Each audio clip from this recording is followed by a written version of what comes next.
I just want to start by talking a little bit about the writing process, because you guys are so good at kind of morphing what we think of as a genre movie and playing with what we think of as a genre movie. And I wanted to know when this particular genre entered into this movie.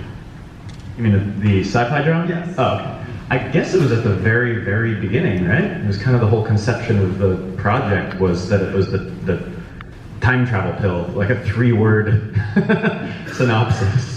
Yeah, it was written in 2015, and yeah, the conception of it was that, hey, what if there were a drug that made you see time the way that Einstein described it, and there being no distinction between the past, present, or future. And in that sense, when you went to this altered state, yeah, you would see another time completely. And then beyond that was the idea of, you know, like we all love Back to the Future. Back to the Future is an amazing film. It can be in a room without getting drawn into it, but there's something about that movie where it's like, it's kind of like the myth of the past. Like the past is this great romanticized time. When we were thinking like, no, the past is like a monster of a movie. It could be the antagonist of a movie. And especially if the main character isn't a white heterosexual male, the past is horrible. Yeah.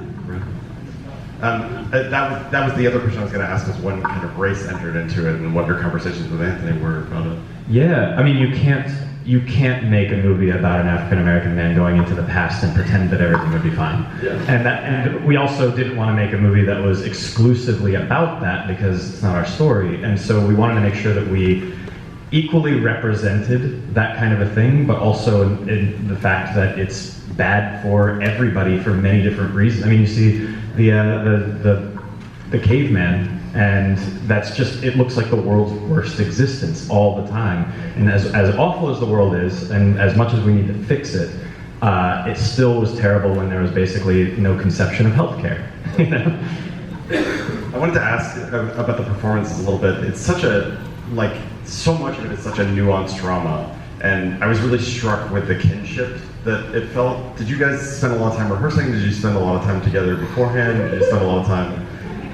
No. Yeah. No, it was kind of crazy. I mean, sometimes you're just not afforded that luxury to have time to you know, integrate with the people that you're going to be spending this time with and to form the friendships that you're going to try to be portraying on screen. Sometimes that just isn't allowed. You know, Anthony and I both came off something else straight into it. We met, like, we had a couple of like sort of sketchy read-through rehearsal things at Justin's apartment in LA.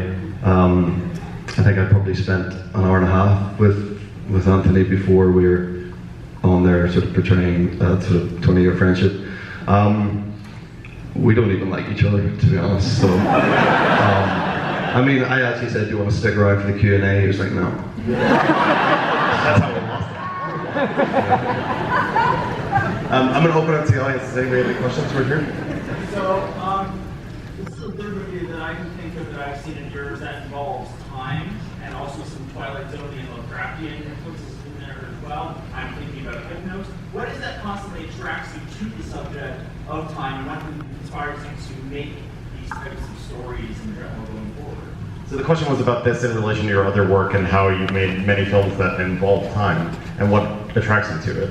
I think it's just whenever you sit down to make a movie that wants to scare you or scare people, you have to go into your own fears, and one of my biggest ones is the fact that we inexorably are marching towards getting older, dying, all of everyone you know dying, your loved ones dying, all of that. And so it's just that idea of the fact that time passes, even though technically, according to armchair physics, it is not actually passing, it's merely how we perceive it. That's what it is. It's just diving into our own fears and hoping everybody else shares them. Right here? For Jamie, what do you like least about Anthony? What do you like most about working with him? This is unfair. I mean, we'll be here a long time. No, I genuinely love. I do really sincerely love the man. He was. I don't like that he's in such great shape. I don't like that. I don't like how good he looks in very tight shirts. No, listen, he's like a very giving, open, really soulful, beautiful actor. You know, I think, you know, a lot of the stuff that when, you know, Steve is going back in time and trying to, you know, get to the bottom of all this and do like the greatest thing that can be done for a friendship. I wasn't there for a lot of that, you know, I was playing golf. So like, that was amazing. Like a lot of that I haven't seen, and that's the first time I've seen the movie, so it's all quite raw for me. And I just thought Anthony was just so incredible in that movie. I just absolutely loved him.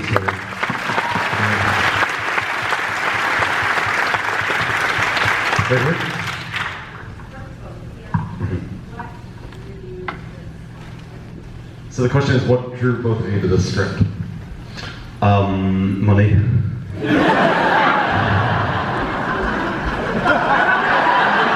I just saw Jamie Dornan was attached, and I was like, No, it definitely wasn't money with this.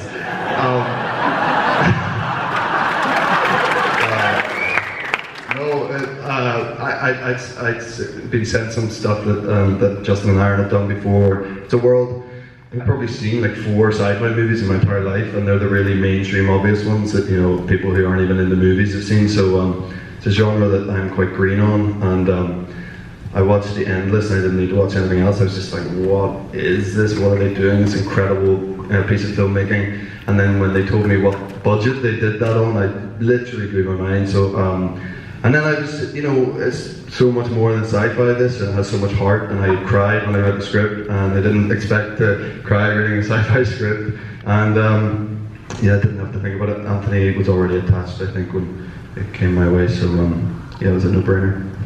yeah, same. I just read the script and loved it, and I love sci-fi, and then I watched The Endless, and I love that movie too, so. Kind of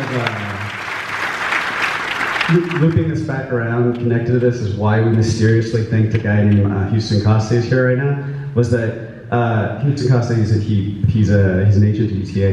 He just like randomly went and saw our last movie, The Endless, at a little theater in North Hollywood, and he loved it. And he helped, and he somehow got Jamie to read, and then someone got Anthony to read.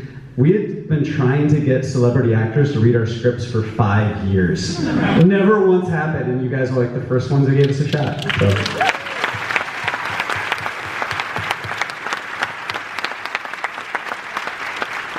Make sure I'm not ignoring the balcony right in front. So I actually live in New Orleans. I think you guys captured the city beautifully and not in a touristy way, so that's great. Can you talk about a little bit of shooting in New Orleans and what were your favorite spots? So the question was about shooting in New Orleans and what were some of your favorite spots? Yeah, we stayed in, I think it's called the Central City and Mid City. I think we stayed in Mid City near the Lower Garden. And that's where we got to live, in a shotgun house. And it was me, Justin, and our producer, Dave. Raise your hand. Okay, he's gone. Whatever. He's with Anthony somewhere out there. Yeah. And then the other side of the duplex shotgun was Michael Felker, our editor, Will Sampson, our operator, and Ryan Ornstein, our first AD.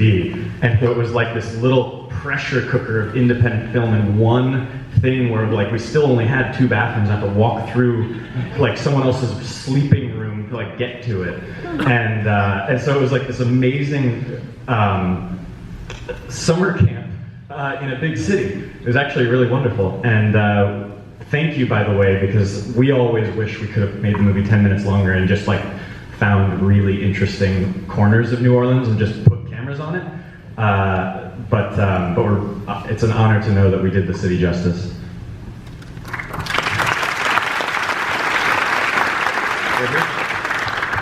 So at the ending, was there ever consideration to not have Steve come back?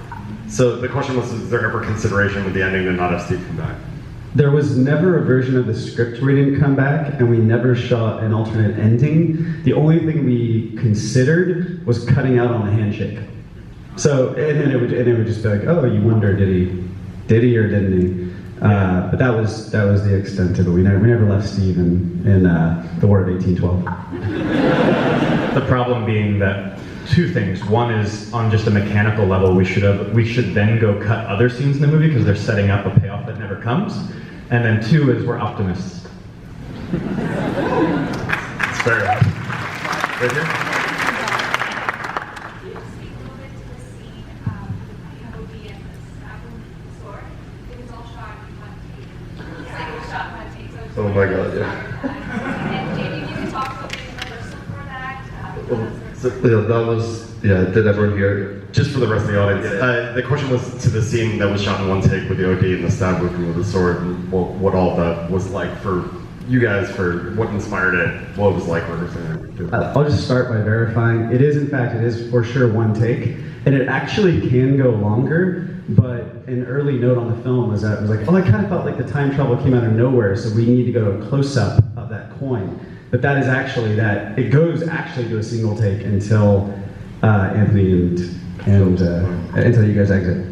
Yeah, it was one shot, and it was a difficult night filming. You know, there's so many variables and so many people having to do their job, like, you know, with pinpoint accuracy. So it was a lot, but like we got it pretty much like in the time we thought we'd get it in. And actually, the one that it's such a pressure when you know you're doing something that's one take. You know, it's kind of crazy. But I messed up in the one that's in the movie. Remember, I'm like swearing and stuff. Almost used that one. And then Oh, he didn't? Yeah. I don't know anything. I don't know. Yeah, it's funny because we had our shot list for it, and it was something like 48 shots.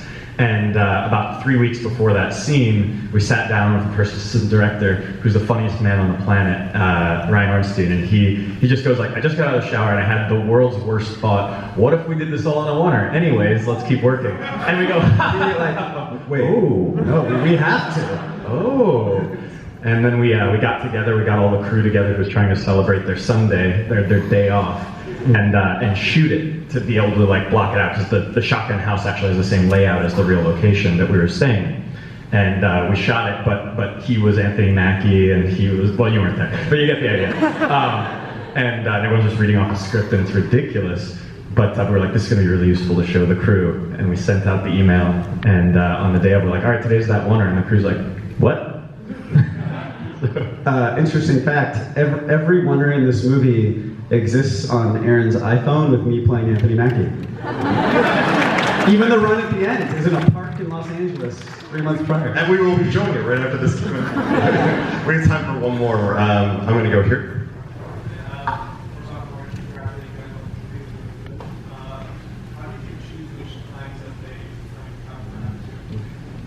So the question was, how did you choose which times they time travel back to? Well, I know this is like the bad answer. It was kind of instinct, but a big part was going back to what we were saying about how we wanted the past to be a monster, to be an antagonist. And obviously there's certain situations, there's a lot of situations you get the Anthony Mackie in, and the past of human history, and the past will be a monster. Essentially, the Ice Age sequence, I think it was that one. That one had a dinosaur in it at one point. No, it was Was the, that- the Bayou. The Oh, Bayou the Bayou scene had a It used to be dinosaur. running from a T-Rex. Yeah. That exists in ink, just not on screen. It's almost like it's expensive to do it or something. So. Well, we got to turn the theater over, but I want to thank you guys so much for coming and sharing. Thank you.